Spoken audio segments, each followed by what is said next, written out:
x is an integer such that x plus 1 by x 65/8. x plus 1 by x గనక ఇది x, దాని తర్వాత దాని విలోమము రెండిటిని కూడాను, అంటే 65 1/8ని 8 plus 1/8గా రాసుకోవచ్చు. 8 plus 1/8 అంటే x వాల్యూ ఏమవుతుంది సార్? 8 కావచ్చు, లేకపోతే 1/8 కావచ్చు. 8 కావచ్చు, లేకపోతే 1/8 కావచ్చు. ఎందుకు సార్? ఎక్స్ని 1/8 అనుకుంటే 1/8 ప్లస్ 1/1/8 8 ప్లస్ 1/8. కానీ ఎక్స్ 1/8 కాదు. ఎందుకనంటే ఎక్స్ అనేది ఇంటీజర్ అని ఇచ్చాడు.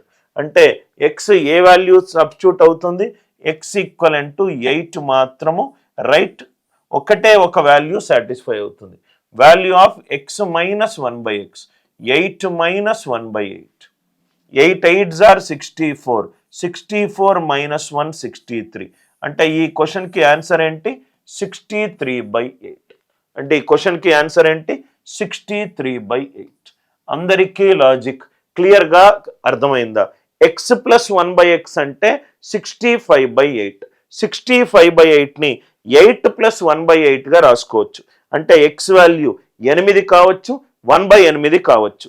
అంటే కానీ 1/8 తప్ప ఆన్సర్. ఎందుకంటే ఎక్స్ 8 ఉందనుకో, ఎక్స్ 1/8 ఉంటే ఎక్స్ ఇంటీజర్ కాదు, కాబట్టి ఎక్స్ 8 అనేది రైట్. 8 మైనస్ 1/8 ఆన్సర్ ఎంత? 63/8. అందరికీ ఈ లాజిక్ క్లియర్గా అర్థమైంది కదా sir? X is equivalent to 7 minus 4√3 ఇచ్చారు. X is equivalent to 7 minus 4√3. X square plus 1/x². దీన్ని మనము x plus 1/x whole square minus 2గా రాసుకోవచ్చు. X plus 1/x whole square minus 2గా రాసుకోవచ్చు. అంతే కదా sir? X plus 1/x whole square ఏమవుతుంది? X square plus 1/x² plus 2 minus 2 cancel అయిపోతుంది.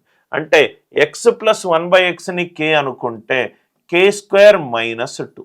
అంటే ఆన్సర్ అనేది స్క్వేర్కి 2, k² మైనస్ 2 ఆన్సర్. అంటే ఆన్సర్కి 2 యాడ్ చేస్తే నాకు పర్ఫెక్ట్ స్క్వేర్ రావాలి.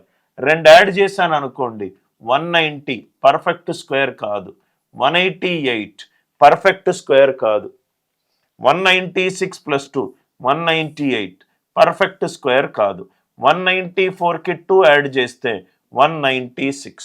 196 అనేది పర్ఫెక్ట్ స్క్వేర్, రైట్? క్వశ్చన్ అనేది k² minus 2. k² minus 2 is equivalent to answer option. అంటే ఆన్సర్కి 2 యాడ్ చేస్తే మనకేమవుతుంది సార్? పర్ఫెక్ట్ స్క్వేర్ అవుతుంది. సో ఓన్లీ ఒక్కొక్క ఆప్షనే పర్ఫెక్ట్ స్క్వేర్ ఉంది కాబట్టి మనము 1/x చెయ్యాల్సిన అవసరం కూడా లేదు. సపోజ్గా more than 1 answer option, right? Perfect square ఉంటే ఎలా? 1/x is equivalent to 1/7 minus 4√3. A minus బిని రేషనలైజ్ చేయడానికి పైన కింద 7 ప్లస్ 4√3 తోటి లబ్ధం చేస్తున్నా. 7 ప్లస్ 4√3 తోటి లబ్ధం చేస్తున్నా. సో చేస్తే 1/x is equivalent to 7 minus 4√3 a plus b into a minus B.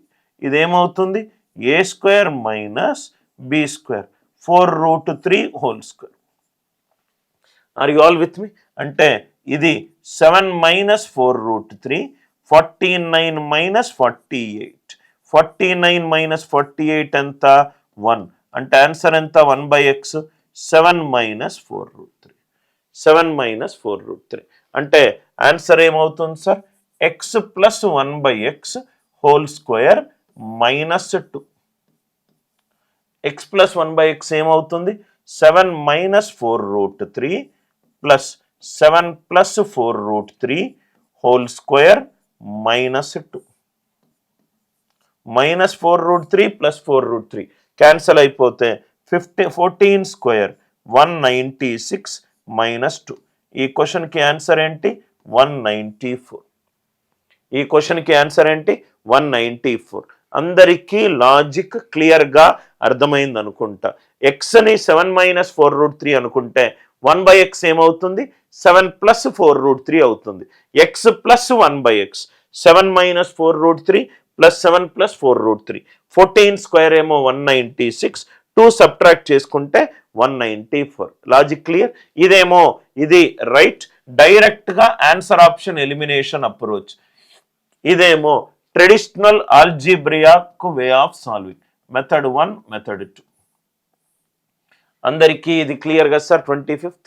Next one right, if the system of the following equations, మూడు చరరాశులతోటి 3 ఈక్వేషన్లు ఇచ్చాడు సార్. ఏ వాల్యూ ఆఫ్ ఏకి ఈ XYZ 3 చరరాశులు 3 కాన్సిక్యూటివ్ ఇంటీజర్స్ వాల్యూ తీసుకుంటుంది. అది రైట్ y1 తీసుకుంటే x2 z3 కావచ్చు, x1 తీసుకుంటే y2 z3 కావచ్చు, ఏ విధంగా అయినా కావచ్చు. కానీ 3 వాల్యూలు మాత్రము వరుస సహజ సంఖ్యలలో ఉండాలి. ఏ వాల్యూ ఆఫ్ ఏ తీసుకుంటే నాకు ఈ కండిషన్ సాటిస్ఫై అవుతుంది. Best way to solve this question, answer option pick up చేసుకొని మనకు XYZ వాల్యూలు వరుస సహజ సంఖ్యలు YZX XYZ ఆ వాల్యూలు అనేటి వరుస సహజ సంఖ్యలో లేదో చూసుకుందాం. ఏదో ఒక ఆన్సర్ తీసుకుందాం. Right, assume A equivalent to 1. నేను ఆన్సర్ ఆప్షన్ సి తీసుకుంటున్నాను. అజ్యూమ్ ఏ ఈక్వలెంట్ టు 1 తీసుకుంటే మనకి ఈక్వేషన్లు ఎలా చేంజ్ అయ్యాయి? x minus Y plus z is equivalent to 2 1s are 2.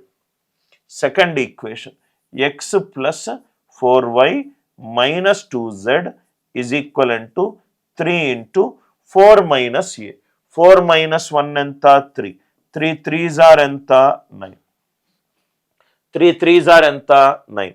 Next one 2x minus 3y plus 4z is equivalent to 6 minus 2a. 6 minus 2 4.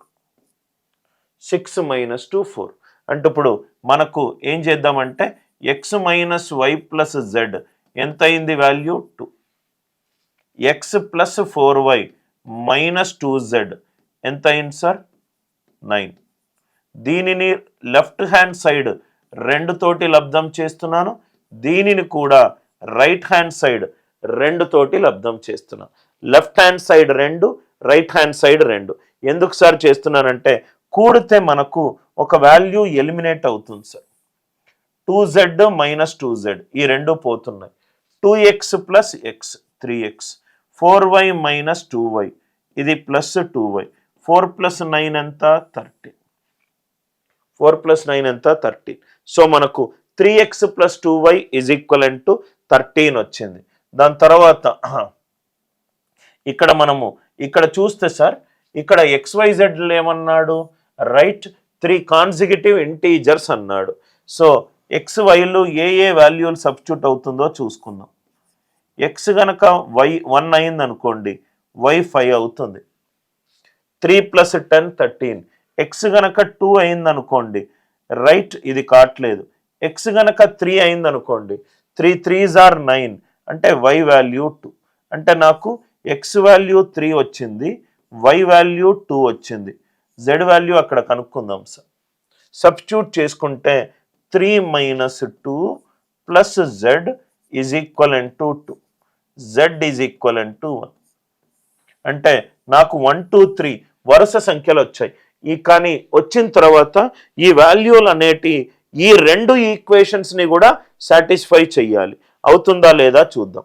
x ఏమో 3, 3 plus 4 into y, 4y's are 2 minus 2z minus 2z right. 3 plus 8 11, 11 minus 2 9. 9 అనేది 3 into right 4 minus 1, 3 3s are 9 satisfy అవుతుంది. Third one 2x 2 3s are 6 minus 3 into y అంటే 2 plus 4 into z 10 minus 6, 10 minus 6 4, 4 equivalent to 4. Yes, ఈ వచ్చిన వాల్యూలు second ఈక్వేషన్ని third ఈక్వేషన్ని కూడా satisfy చేస్తుంది. Right అంటే 1 2 3 1 2 3 వరుస సంఖ్యలే కదా సార్. అంటే నా అజంప్షన్ రైట్. కాబట్టి ఈ క్వశ్చన్కి ఆన్సర్ ఎంత? Option C. అందరికీ లాజిక్ క్లియర్గా అర్థమైందా? ఈ ఏ వాల్యూ ఆఫ్ ఏ దగ్గర 3 వరుస సంఖ్యల సహజ సంఖ్యల సొల్యూషన్స్ ఉంటాయి. ఆ 3 వరుస సహజ సంఖ్యలు XYZ కావచ్చు, YZX కావచ్చు, ZXY కావచ్చు. సో కాబట్టి నేనేం తీసుకున్నాను, y అనే ఆన్సర్ ఏ వాల్యూ తీసుకుంటే 3 సమీకరణాలు వచ్చాయి, సాల్వ్ చేశాను, నాకు 3 వరుస సహజ సంఖ్యల వాల్యూలు వచ్చాయి. కాబట్టి ఈ క్వశ్చన్కి ఆన్సర్ ఎంత? Option C